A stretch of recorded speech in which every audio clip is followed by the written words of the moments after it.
Queridos irmãos, dando então continuidade na nossa última aula, nós falamos aqui dentro desse mesmo assunto, mas concluímos aqui falando que muitas pessoas só conhecem a Deus na hora da dor, do sofrimento, do abandono, e nessa hora nós precisamos estar aptos a anunciar Cristo para eles. Mas aí vem a pergunta, mais uma vez reiterando por que a presença de um capelão visitador é tão importante entre os que adoecem. Por quê? Porque o capelão representa a esperança para aquele que está desesperançoso. Então, para que nós possamos ter um trabalho de qualidade, um ministério aprovado, não somente por Deus, claro que é o principal, mas também pelas pessoas das quais nós estamos prestando esse trabalho, nós precisamos observar algumas coisas. É importante a presença do capelão, mas esse capelão precisa ser uma pessoa preparada. Ele precisa ter condições que realmente falem à altura dessa tarefa tão maravilhosa e tão gloriosa que é o trabalho da capelania. Então, como nós devemos de fazer esse trabalho? Não basta somente estar junto com as pessoas que estão adoecidas, mas exige um preparo. Então vamos lá, para o preparo do capelão ou do visitador ou da capelã. Não é simplesmente ir até os locais onde existe a necessidade, como eu já falei, mas vamos lá. É imprescindível na vida de um capelão ou do visitador voluntário, é imprescindível que ele tenha uma vida de oração. Ele precisa ter uma vida de jejum. E ele precisa também ter uma vida de leitura da palavra de Deus. Por quê? Porque é um trabalho que exige fé, um trabalho que exige ação, e também um trabalho que muitas vezes travamos batalhas no mundo espiritual contra as forças do inimigo da nossa alma. Eu digo aqui que nós precisamos de oração, por quê? Porque a oração, ela não muda o céu. Você sabia disso? O céu é perfeito. No céu não tem doença, no céu não existe necessidade, no céu não existe sofrimentos, internamentos, pacientes e muito menos óbitos. No céu, tudo é perfeito, mas quando nós oramos, nós pedimos que venha a nós o teu reino, ou seja, nós queremos atrair o céu. E um capelão sem essa vida de oração é uma pessoa que ele não tem intimidade com Deus. Não existe um outro meio mais prático, mais simples e, por que não dizer, objetivo e com resultados do que uma vida de oração. Claro que muitas pessoas perderam a fé e esqueceram. E eu recomendo você que quer fazer o trabalho de capelania a se perguntar a si próprio, você ainda acredita no poder da oração? Você ainda acredita que Deus ouve a oração? E melhor ainda, você acredita no poder da oração, que Deus ouve a oração e que Deus responde à oração? Então o capelão, ele precisa de ter uma vida de oração, uma vida de intimidade. Esse exemplo nós temos do próprio Jesus. Jesus, Paulo escrevendo aos Filipenses, diz que ele mesmo sendo Deus não teve por usurpação ser igual a Deus. Agora você olha a vida de Jesus nesse mundo, é uma vida, um ministério pautado e regado na oração.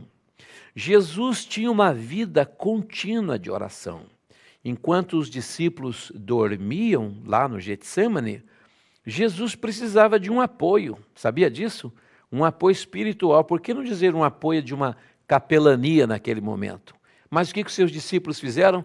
Eles dormiram. Jesus veio, falou com eles, novamente foi orar e eles dormiram novamente. Jesus veio e disse, não podeis velar nenhuma hora comigo? Então, um capelão, um visitador, uma capelã, ele precisa ter uma vida de oração, porque é essa vida de oração que vai trazer a ele a intimidade com Deus. E quanto mais você ora, mais você se enche de Deus. Pastor, eu não ganho nada quando eu oro. eu não ganho nada, dói o joelho, dói o cotovelo. Quem ora de madrugada sabe que a gente está cansado e às vezes ora com as mãos assim, né?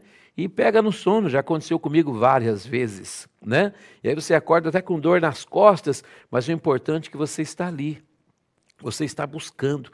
Uma vida de oração também não deve ser uma penitência, porque oração não é penitência. Oração é uma dádiva, é um presente, onde nós desfrutamos o relacionamento espiritual com Deus, verbalizando nossas necessidades, nossos questionamentos e também nossos anseios. Então, se eu vou visitar um paciente amanhã, o que eu tenho que fazer? Eu tenho que orar antes, porque eu não sei o que eu vou encontrar pela frente. Ninguém deixa para municiar o armamento na zona de tiro numa guerra. Já precisa estar com seu armamento municiado, preparado, abastecido. Assim é o visitador. E a palavra de Deus ensina: orai sem cessar. O próprio apóstolo Paulo diz assim: por causa disso me ponho de joelho, por causa de vós. Então, nós precisamos de ter uma vida na oração, porque há coisas na capelania que você não vai conseguir com uma, com duas, com três, com 4 visitas. Mas às vezes uma única oração é suficiente para mudar. Eu tenho um amigo que diz assim: tudo pode ser mudado pelo poder da oração. Pessoas que oram são pessoas que têm mais fé, pessoas que têm mais intimidade, pessoas que têm crédito. E essa vida de oração te leva a você viver nesse hábito. Não é simplesmente prática, mas é no hábito da oração. E aí quando você vai orar por um enfermo, por exemplo, você também tem que saber como você vai fazer, como que você vai orar. Eu vi pessoas que começam a orar por pessoas que estão hospitalizadas e não tem o preparo, não tem intimidade, na hora da oração não tem argumento, né? Se confunde, fala de coisas que não tem nada a ver. Então, um capelão visitador precisa ter uma vida de oração. Nunca esqueça que grandes batalhas serão vencidas através da oração. Segundo, jejum. Não devemos jejuar no dia da visitação, porque um ambiente hospitalar tem pessoas que não suportam o ambiente. Tem visitadores que gostariam muito de visitar, mas às vezes não pode ver sangue. Aí já está fraco, porque está jejuando.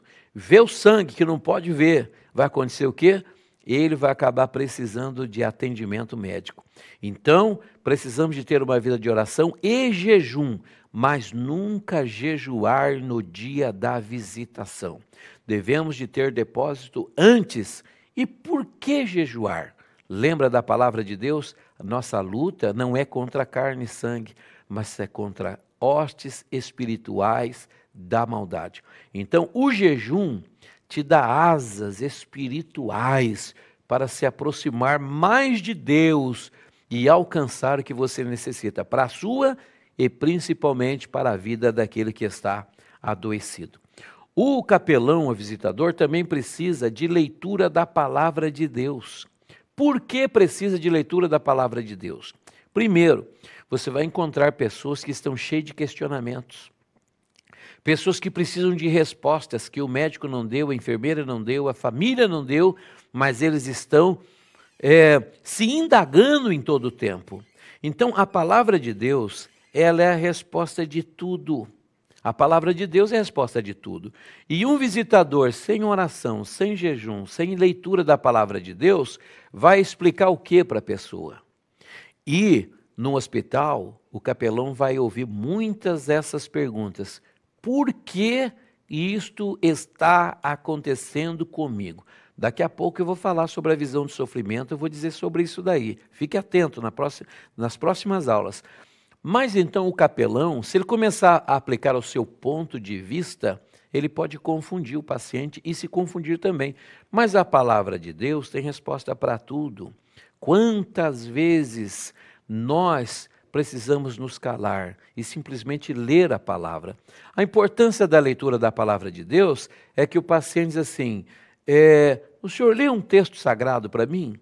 Ou o próprio capelão diz assim, Quer que eu leia uma palavra para você? Aí o paciente diz sim. Aí você não sabe o que é que você vai ler. E em caso de pacientes internados, existem referências bíblicas específicas para serem lidas neste momento. Eu recomendo a você que está assistindo essa aula e fazendo parte, como aluno deste curso, que você adquira uma Bíblia de visitação, que é chamada a Bíblia com promessas. E todas as promessas são grifadas, porque você não corre o risco de, no momento da oração, você ficar meio nervoso e ler uma palavra. Por exemplo, o paciente quer que você leia um versículo. Daí você abre lá no livro do profeta Isaías, capítulo 38. Uma história linda, maravilhosa, do rei Ezequias, mas você não se preparou, você não leu, você não sabe o que você vai ler. E aí você pega e lê o primeiro versículo: põe em ordem a tua casa, porque tu morrerás e não viverás. Como que você acha que esse paciente vai receber isso? Como que esse paciente vai acreditar em você? Porque você acabou de ler que é para ele pôr em ordem a casa dele, porque ele vai morrer e não vai viver. Quando na verdade você poderia ter lido o Salmo de número 103. Bendiz a minha alma ao Senhor, e tudo que há em mim bendiga o seu santo nome. Bendiz a minha alma ao Senhor e não se esqueça de nenhum dos teus benefícios, porque é Ele quem perdoa as tuas iniquidades e sara todas as tuas enfermidades, quem redime a tua vida da perdição. Você poderia ler Mateus 21, 22, e tudo que pedirdes na oração, crendo recebereis. Você podia ler Tiago 5,17, a oração da fé salvará o doente, o Senhor o levantará, ou 19, uma coisa assim.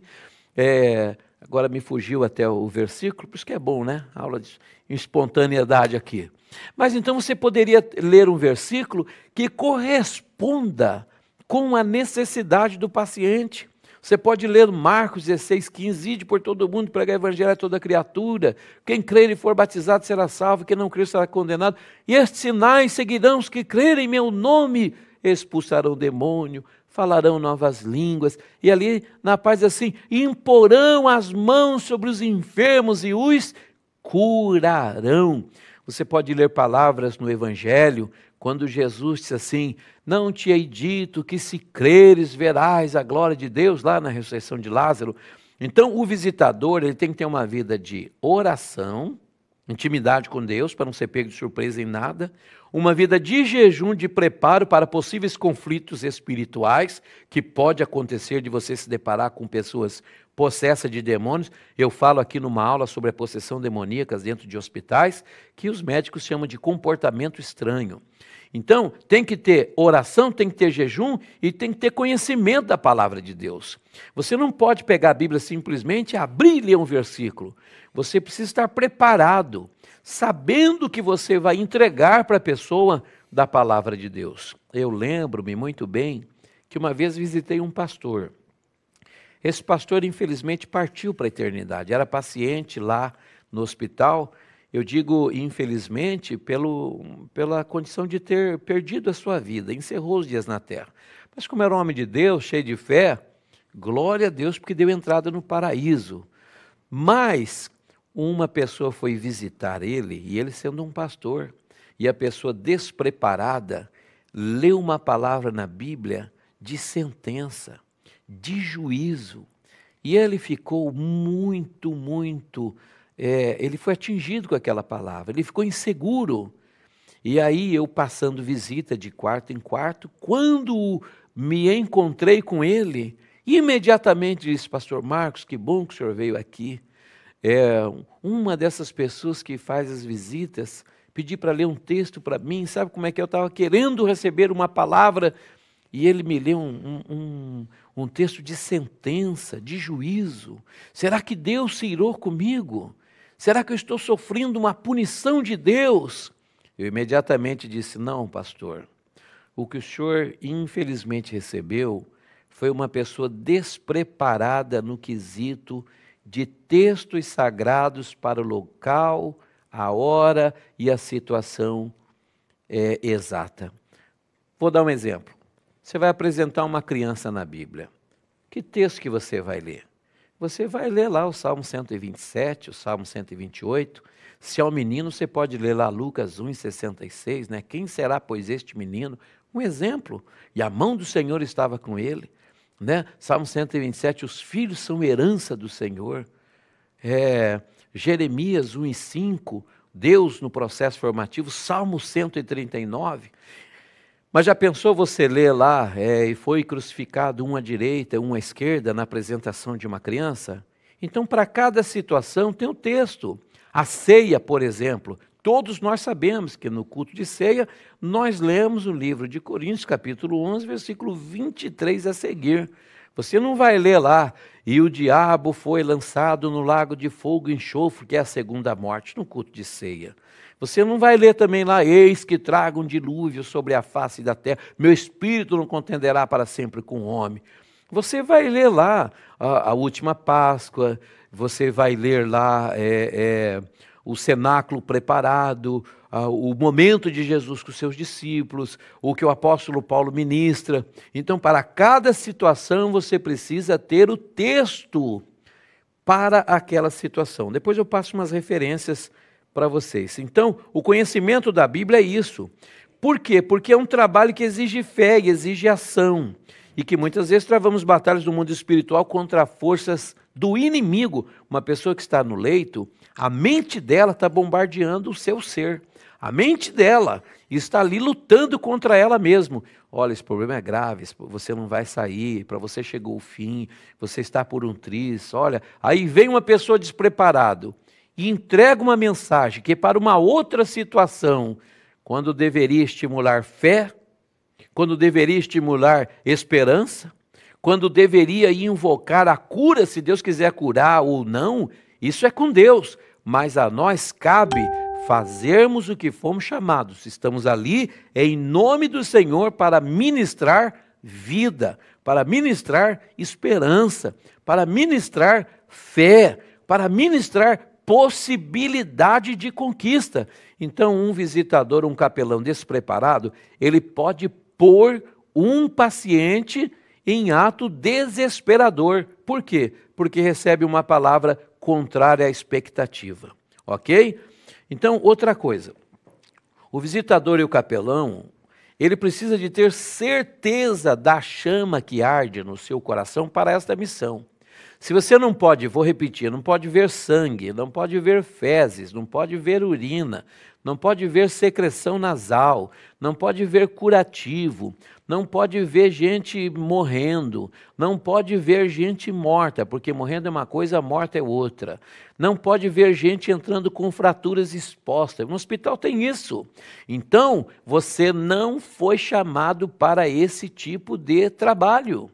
Você não foi chamado para... Note que o texto que eu li de Mateus 25, o Senhor fala ali de prisão, o Senhor fala ali de doença, de hospitais, o Senhor fala ali também de fome, o Senhor fala de sede. Procure encontrar a área que o Senhor te chamou para que você exerça uma capelania de qualidade dentro da chama que o próprio Deus colocou no teu coração. Quem sabe você não pode visitar paciente sangrando, mas você pode visitar o encarcerado, você pode visitar uma cadeia pública, você pode visitar um ambiente de recuperação de menores infratores, ou quem sabe você pode visitar os albergues, ou quem sabe você pode fazer capelania nas capelas funerárias que existem em todas as cidades, nos cemitérios, porque hoje em dia muitas pessoas não recebem esse alento, essa pessoa que pode ministrar uma palavra de Deus no momento de tanta dor, sofrimento e luto. Lembra que eu disse? Muitos só conhecerão a Deus em momentos de dor, sofrimento e luto ou morte. Então é para isso que você precisa saber a certeza da sua missão. Olha, eu fazendo curso de capelania, eu achei que eu tinha vocação para o hospital, mas sempre tive medo de agulha, não posso ver soro, não posso ver sangue. Então, querido irmão, querida irmã, você foi chamado para outra capelania. Aceite o que Deus te deu e trabalhe com a ferramenta que você recebeu do Senhor, pois cada ferramenta existe para um tipo correto de trabalho. Seja você uma ferramenta correta para o trabalho correto. Certeza daquilo que Deus me chamou é o ingresso para o sucesso no ministério que eu vou exercer. Outra coisa, o capelão visitador precisa saber interagir com o visitado. Precisa saber como interagir e sempre conversar o assunto em pauta com aquele que está sendo visitado. E entrar com a palavra de Deus sem mudanças de assunto abruptos. Às vezes a pessoa acha que na primeira visita já vai evangelizar, já vai orar, fazer apelo, orar e ter um novo irmão em Cristo, numa visita de poucos minutos. E não é assim. A primeira visita pode ser apenas uma visita de contato visual. Você pode simplesmente se apresentar. Olá, boa tarde, eu sou o pastor Marcos, estou visitando aqui o hospital, trabalho na capelania, ou eu sou um voluntário da capelania nesse hospital, estou fazendo visita aos pacientes.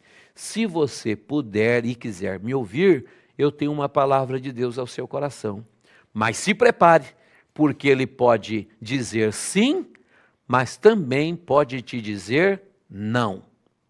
Na próxima aula, continuamos nesse tema.